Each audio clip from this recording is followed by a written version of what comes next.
Olá, bem-vindos a mais um Birras de Mãe. Eu sou a Ana Stilwell. A senhora à minha frente é a Isabel Stilwell. Oh Ana, desculpa, mas esse casaquinho que tu estás a usar, fui eu que comprei, te dei, Sim, eu sei. te ofereci, tu disseste, é horrível isto, pai, há 5 anos. Certo. E agora eu Mas é que agora passei a usá-lo. Já passou pelo filtro. Eu passei a usá-lo Claro. E agora de repente olhei e pensei, realmente eu não o tenho visto na minha gaveta há algum tempo. Eu vou explicar. Agora já gostas? Eu vou explicar. Eu sempre tive isto desde pequena e, portanto, a mãe devia ter aprendido isso já. Que é, A culpa tinha que ser a culpa minha. claro que é da mãe. Eu gosto da roupa depois da mãe ou da minha irmã ter usado. Ou, no caso hoje em dia, das minhas filhas terem usado. Porque não só fica mais confortável, porque já não está aquele novo, como já me habituei a ver, já acho giro. Pronto, Pronto, adiante. Não, é que agora o fiquei tema não é neste tema. o tema não é o teu a minha casaco. roupa, o meu outfit. Por isso, obrigada pelo casaquinho. Eu estou a usá-lo e a dar-lhe imenso valor. Só um bocadinho mais tarde do que era. Um jet do que lag era de 5 suposto. anos. Sim, exatamente. Muito bem, não, mas eu não queria saber isto. O professor de uma das minhas filhas, que está num curso profissional, fez um exercício com eles no outro dia, com os miúdos da turma, em que pediu a toda a gente. E assim, não avisou antes. Pediu a toda a gente que tirasse os telemóveis e que mostrasse o tempo que tinham passado ao telemóvel e em quais aplicações. Ou seja, pediu para eles verem primeiro e depois compararem.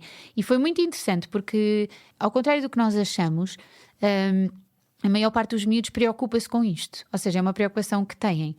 Eles não querem... Para já não querem o estigma de serem uns viciados com o telemóvel e que estarem sempre agarrados ao telemóvel. Provavelmente nem sentem que isso é verdade, porque sentem que têm uma vida interna e uma vida social, e mesmo que seja através do telemóvel, não sentem que isso é igual a estar a fazer scrolls e sentem que fazem muitas coisas diferentes nos telemóveis e, portanto, quando as pessoas acusam de estar no telemóvel como se fosse sempre toda uma e a mesma coisa, sentem isso injustamente, mas têm essa preocupação e têm medo, porque sabem que já ouviram falar de todas as coisas más e de tudo o que é suposto e como isto é horrível, como bom. E, portanto, eles têm muito esta autoconsciência e muitos deles até têm já o discernimento de fazer algumas limitações. E eu acho que muitas vezes não se fala nesta parte, que é a parte mais importante, porque isto é educação para se poderem autolimitar. Exatamente, e para não usar há outra forma... um instrumento que vai ser que vai estar lá, absolutamente... e que está lá, e que não há nada a fazer. E depois estávamos a rir sobre isto e estávamos a falar sobre... Eu estava curiosa sobre o tempo que eu tinha gasto no meu telemóvel. Portanto, hoje a minha pergunta assim, à queima-roupa é então, e o seu, mãe? Ai, o meu seu deve ter um excesso enorme de uso de tudo. De tudo. De horas. Sempre sob o pretexto de que é para trabalhar. E é para trabalhar muito, porque acabamos por meter aqui tudo. Portanto, se tiramos uma fotografia, tiramos com o telemóvel, se mandamos um WhatsApp a uma cunhada para saber como é que está, usamos o telemóvel. Portanto, na realidade, eu acho que deve ser, não só sou muito dependente, como tenho muitas horas de telemóvel. E é outra coisa interessante, que a minha filha estava-me a dizer, mas mãe, eu na verdade, por exemplo, tinha lá não sei quantas horas de YouTube, mas eu quando todas essas horas eu não vi, eu estava a ouvir e estava a fazer tricô. Portanto, não dá mesmo para julgar o telemóvel como uma coisa só má ou boa, assim em geral. Temos que olhar para o que é que eles estão a fazer com o telemóvel. E a mãe agora disse uma coisa realista, que é, eu não só tenho dependência, portanto a mãe sente essa dependência porque às vezes está aborrecida e vai logo pegar no telefone, ou porque fica nervosa porque não tinha uma coisa para ver e não viu.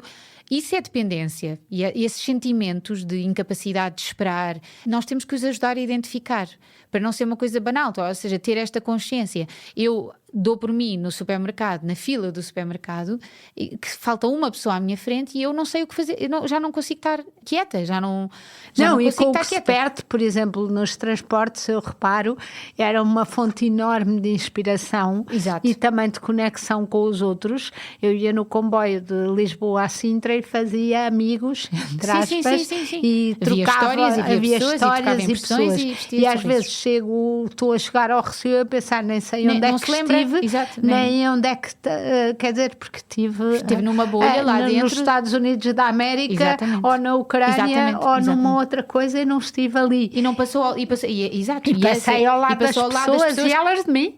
Sim. E eu acho que isso é que nós temos que ajudar os nossos filhos a identificar. E a primeira coisa que temos que fazer é ganhar essa consciência para nós. Portanto, não podemos continuar a olhar para este assunto como se fosse um problema da geração.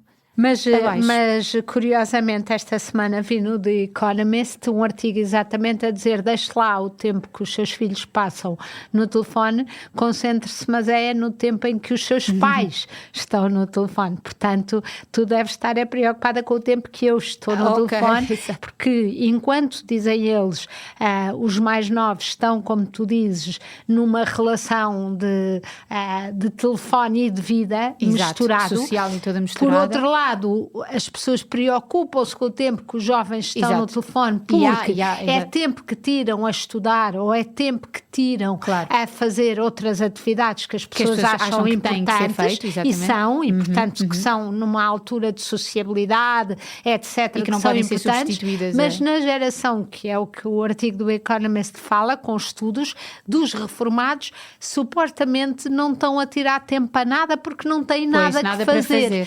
E isso é dramático.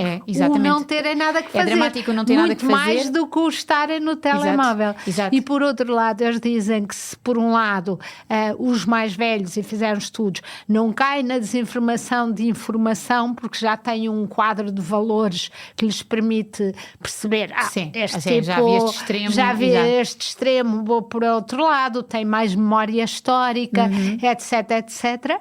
E portanto, nesse sentido, são menos suscetíveis de ser manipulados do que pelos algoritmos, mas por outro lado têm associado muitas vezes cartão de crédito e caem em burlas, fazem compras online e são muito mais suscetíveis a burlas do que são os mais novos. Isto hoje nós estamos muito fluídas nas nossas semanas, nas coisas que fizemos esta semana, porque eu já conhecia, mas fiquei viciada nos programas da Mariana Vanzeler.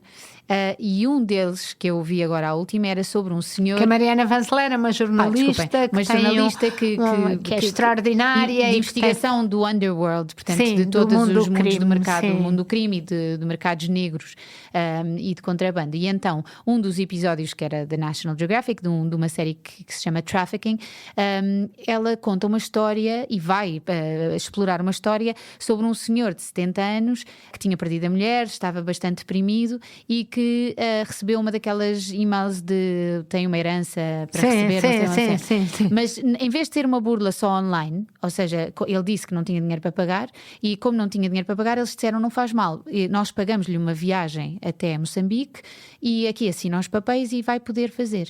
E claro que a pessoa pensa que isto é ridículo, isto é quem vai acreditar que tem um parente, mas lá está, temos um contexto. É um wishful thinking, é um desejo de acreditar, de poder mudar, precisava daquele dinheiro desesperadamente e mais, alguém lhe pagou uma viagem para um sítio qualquer e ele pensou, quer dizer, estou tão em baixo na minha vida que não tenho nada a perder, não é? Vou a esta viagem, até lhe dá um bocado de adrenalina, mesmo sabendo que talvez possa ser uma burla. O que é que aconteceu? Aquilo de facto deram-lhe os papéis e ela assinou os papéis e ele levou a pasta com os papéis e pararam na alfândega, tinha cocaína e ficou, e está há 18 anos preso, tem uma sentença de 18 anos em Moçambique. Portanto, isto não é fake news. Isto não é fake news. Isto depois, toda a gente, ninguém acreditou na história dele, que ele não sabia, não é?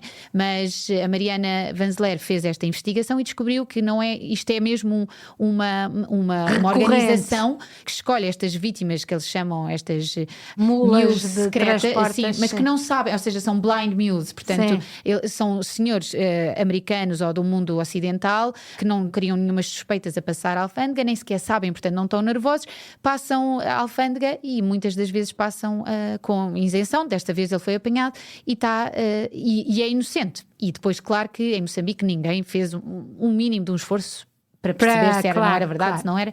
E ela investigou isto só porque a filha dele era uma pessoa mais informada e muito e não desistiu, ativa e pediu ajuda. E fala-se muito nesse episódio sobre isto, que é preciso falar com os nossos pais sobre isto, porque não é assim tão estúpido quanto parece. A pessoa parece que sim, mas de repente a pessoa recebe um e-mail. Não, e são milhares e um dia cai num. Há um qualquer que a pessoa cai. Há um momento. E depende muito. Alguém estava. Um dos maus, um dos bandidos da série dizia: toda a gente é suscetível de burla, toda a gente. Depende daquilo que se está a oferecer e de onde é que se toca, não é? E do instante. Se a pessoa tocar num assunto que é exatamente aquele o nosso sonho e que é exatamente aquilo, a pessoa pensa, ok, é um gamble, eu vou arriscar. Nós hoje temos por palavras em inglês. Exatamente. Por todo lado.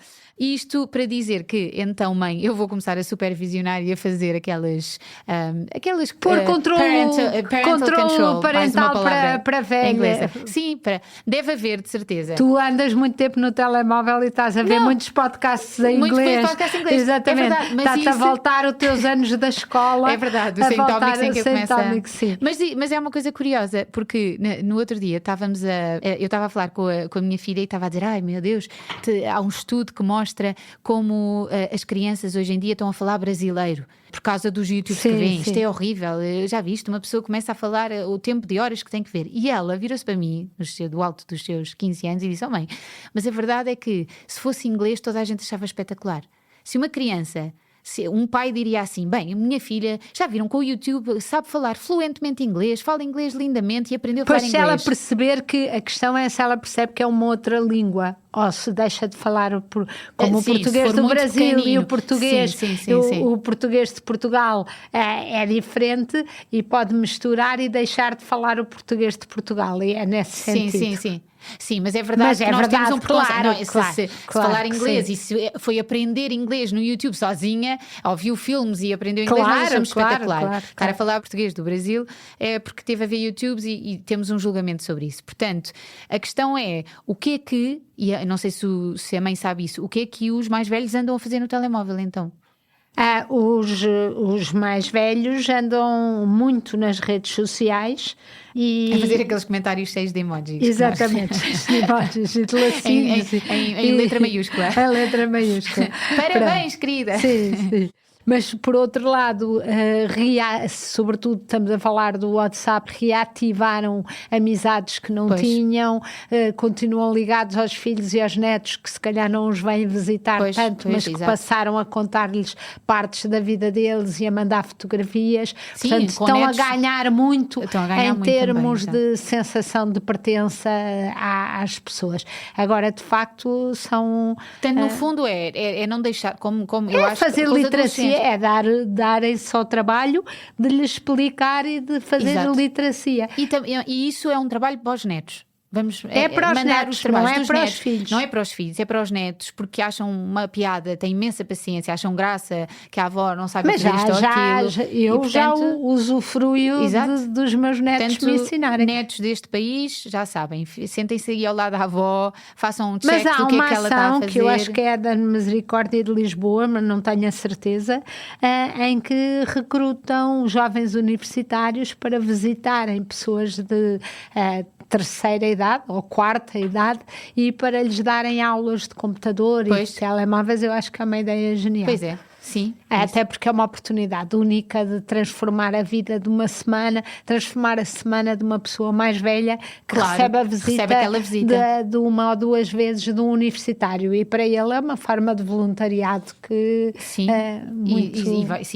e de aprendizagem que nem ele sabe o quanto é que vai receber. Mas pronto, esclarecemos uma coisa que é importante, que é de facto continua a haver uma coisa, tanto para os jovens como para os mais velhos, o telemóvel não é mau por si, mas o que é que ele está a substituir, não é? Se uma pessoa está a substituir tudo, se não sente que tem mais nada, então há alguma coisa que está a faltar, porque isto é um complemento espetacular, mas não pode ser uma substituição. Com essa ficamos, damos até por para a fim. Semana. Vou ver mais um episódio da Mariana Vanzeler e para a semana já volto com mais informações. Beijinhos. Para não perder os novos episódios, subscreva este podcast do Público na sua aplicação preferida. Para além deste programa, há mais para descobrir em público.pt/podcasts. O Público fica no ouvido.